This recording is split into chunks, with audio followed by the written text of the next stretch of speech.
넷플릭스의 성장은 CEO의 힘. 아시다시피 소위 FAANG, 팡은 페이스북, 아마존, 애플, 넷플릭스, 구글의 합성어입니다.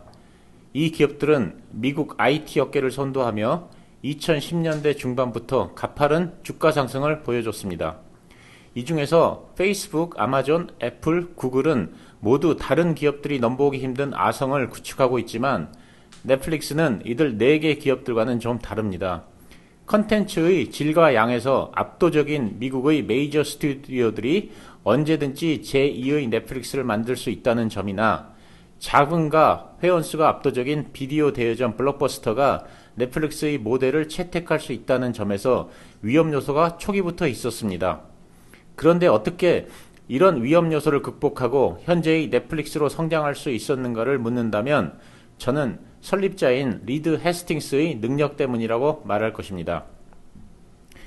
해스팅스는 톰 행크스 주연의 영화 아폴로 13호의 비디오 테이프를 6주나 늦게 반납하는 바람에 비디오 테이프를 그냥 살 수 있을 만큼 많은 정도의 연체료를 물게 되었고, 이 사건을 계기로 넷플릭스를 창업한 것으로 알려지고 있습니다.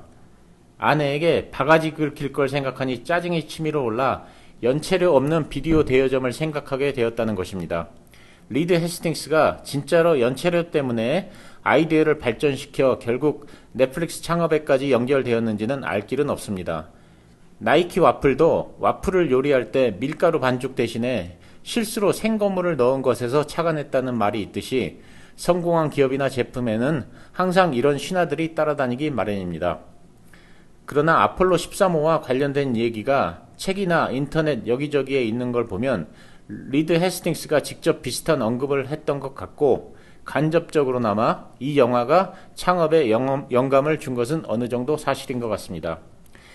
어쨌든 1997년 넷플릭스가 창업되고 4년이 지난 2001년에 넷플릭스의 회원은 미국 전역에 약 50만 명이었습니다. 신생 벤처기업 치고는 괜찮은 회원수라고 할 수도 있는 숫자였지만 사실은 그렇지 않았습니다. 왜냐하면 그 당시 넷플릭스의 사업 모델은 영화 비디오나 DVD를 인터넷을 통해 대여해주는 것이었는데, 이것은 아주 단순한 사업 모델이었고, 그래서 일정 규모의 자금력만 된다면 누구나 뛰어들 수 있는 진입장벽이 낮은 사업이었기 때문입니다. 그 당시 넷플릭스의 매출은 약 840억 원에 불과한 반면 미국 최대의 비디오 대여점인 블록버스터의 매출은 약 5,600억 원이었습니다. 만약 비디오 대여점인 블록버스터가 넷플릭스와 똑같이 인터넷을 통한 온라인 대여 서비스를 시작한다면 넷플릭스는 상대가 되지 않는다는 것을 리드 해스팅스는 잘 알고 있었습니다. 그래서 마음이 급한 상태였지만 샌프란시스코 지역을 제외한 다른 지역에서는 여간에서 침투율이 올라가지 않아 긴장하고 있었습니다. 2001년 당시 샌프란시스코 지역에서 넷플릭스의 침투율은 2.6%였는데 이 수치는 미국 내 다른 지역보다 2배 정도 높은 수치였습니다. 만약 미국 전역에서 동일한 비율로 고객들을 가입시킨다면 넷플릭스의 회원수는 5배로 늘어나서 270만 명이 넘을 것으로 예측되었습니다. 그렇다면 샌프란시스코 지역은 무엇이 달랐기에 다른 지역보다 높은 침투율을 보였을까요? 왜 넷플릭스는 보스턴이나 시카고, 뉴욕보다 샌프란시스코에서 더 매력적으로 보인 걸까요? 이에 대한 해답을 찾고자 넷플릭스의 경영진들이 모여서 갑론을박을 벌였습니다. 보시는 화면은 그 중에 나온 의견들입니다. 1번, 샌프란시스코 지역은 넷플릭스의 본사가 있는 곳이다. 직원들이 주위의 친척들이나 친구들을 설득해서 가입시켰을 것이다. 2번, 샌프란시스코 지역에는 첨단 기술자들이 많이 살기 때문에 온라인 쇼핑에 익숙하다. 3번, 샌프란시스코 지역은 부유한 동네이기 때문에 영화를 보는데 돈을 아끼지 않는다. 4번, 캘리포니아주는 영화 산업의 본거지이다. 이 지역에 영화광들이 많기 때문이다. 모두 다 그럴듯한 의견들입니다. 보통 회사들이라면 이와 같이 중역회의에서 나온 의견들을 적당히 취합해서 대책을 마련했을 것입니다. 하지만 리드 해스팅스는 경영진들의 직관에 의한 오류를 만들지 않기 위해 소비자들을 상대로 직접 조사를 해야 한다고 생각했습니다. 조사 결과 한 가지 특이한 점이 있었는데, 그것은 샌프란시스코 지역의 회원들은 넷플릭스가 영화를 빨리 배송해 준다는 점에 극찬을 했다는 것이었습니다.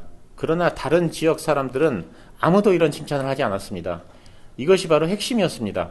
정답은 앞에서 보여줬던 경영진의 삼각과는 전혀 관계가 없었습니다. 정답은 엉뚱하게도 유통지역의 위치에 있다는 것을 알아내게 되었습니다. 넷플릭스 유통센터가 샌프란시스코에 있었기 때문에 이곳에 사는 고객들은 비디오나 DVD를 신속하게 수령할 수 있었던 반면에 뉴욕이나 휴스턴 등 먼 곳에 거주하는 고객들은 심지어는 일주일이 지난 후에야 제품을 받을 수 있었습니다. 멀리 있는 고객들은 DVD를 주문했다는 사실을 잊을 만큼 오랜 시간이 흐른 다음에야 제품을 받을 수 있었으니 고객의 만족도가 떨어질 수밖에 없었습니다. 신속함이 사업의 핵심임을 간파하게 된 것입니다. 그래서 그 다음 해에 LA 지역에 유통센터를 건립하였습니다. 그러자 LA 지역의 침투율이 높아졌습니다. 2010년 말 전국에 56개 유통센터가 건립되자 회원수가 2천만 명까지 기하급수적으로 늘어나게 되었습니다. 이렇게 올바른 판단과 결정을 하는 것이 바로 CEO의 능력입니다. 만약 넷플릭스가 소비자들을 상대로 직접 조사를 하지 않고 임원회의에서 나온 의견을 바탕으로 적당한 대책을 세웠다면 아마도 넷플릭스가 지금 존재하지 않을지도 모릅니다. 유명한 넷플릭스의 빨간 봉투도 헤스팅스의 작품입니다. 헤스팅스는 배달 인프라를 구축하려고 애쓰기보다는 이미 존재하는 배달 인프라를 이용하는 방법을 찾아내는데 역량을 집중했는데 그것은 미국 우체국이었습니다. 이 영상을 보시는 분들은 우체국의 배달 인프라를 이용하는 방법을 찾아내는 게 뭐 그리 어려운 일이냐고 물으실지 모르지만 이것은 간단한 것이 아닙니다. 통상적인 보통 봉투를 사용할 경우 거의 대부분의 DVD는 고속으로 돌아가는 원형 드럼 분류기에 의해 박살이 납니다. 이 봉투 문제 하나를 해결하기 위해 헤스팅스는 무려 150번의 실험을 했던 것으로 알려지고 있습니다. 그 실험 결과 DVD의 파손 비율과 고객이 봉투를 개봉하는 데 들어가는 시간, 그리고 반송 봉투에 DVD를 넣어서 다시 DVD를 반송하는 것 등을 모두 만족시켜 탄생한 것이 빨간 봉투입니다. 리드 헤스팅스는 시네매치라고 불리는 추천 엔진 시스템을 개발하여 강력한 서비스의 향상을 이루었습니다. 아마존이 도서 추천 목록을 알고리즘으로 도출하는 개념을 처음 시도했는데 헤스팅스가 이를 벤치마킹한 것입니다. 이제는 사람들이 더 이상 비디오 가게에 가서 보고 싶은 영화를 찾을 때까지 서성거릴 필요가 없다는 것을 의미합니다.